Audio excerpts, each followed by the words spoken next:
Klabu ya Yanga imepoteza mechi ya mzunguko wa 3 ya ligi ya mabingwa barani Afrika baada ya kupoteza bao 2-0 na wenyeji wao Al Ahly katika mchezo uliochezwa huko nchini Misri.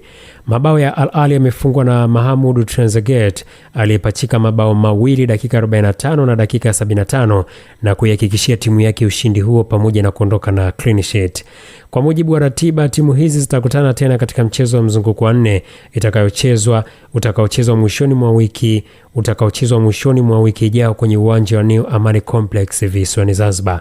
Matokeo haya yanaifanya Al Ahly kuendelea kuongoza msimamo wa kundi B kwa kufikisha alama 7, huku Yanga ikishika nafasi ya pili kwa alama 4 na timu ya FAR Rabat na JS Kabylie zinabaki na alama 1 kwa kila moja, lakini zenyewe zikiwa zimecheza michezo miwili na kesho watashuka uwanjani kucheza mchezo wa raundi ya 3. Mechi ya marudiano Zanzibar inatarajiwa kuwa ni mechi ya ushindani mkubwa, huku Yanga ikihitaji matokeo chanya ya pointi 3 ili kujiwekea mazingira mazuri ya kuelekea katika hatua zinazofuata, yani hatua ya robo finali.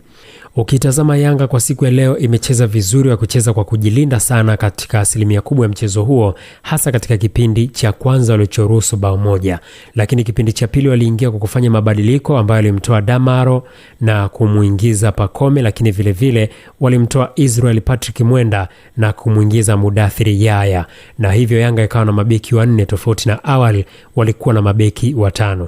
Wamecheza kwa kujilinda, lakini matokeo yamefungwa, hivyo wamecheza kwa nidhamu kubwa uwanjani. Katika eneo la ulinzi, confidence tumeiona katika umiliki wa mpira na kutengeneza mashambulizi. Wamekuwa na on target nyingi zaidi dhidi ya Al Ahly. Wamekuwa na on target 5, wamekuwa na on target 4, lakini Al Ahly wamekuwa na on target 3. Yanga wanahitaji kuwa bora zaidi katika mchezo wa nyumbani ili kuhakikisha kwamba wanatengeneza mazingira mazuri ya kupata ushindi mnono kama ambavyo wapinzani wao wameondoka na ushindi kwa siku hii ya leo.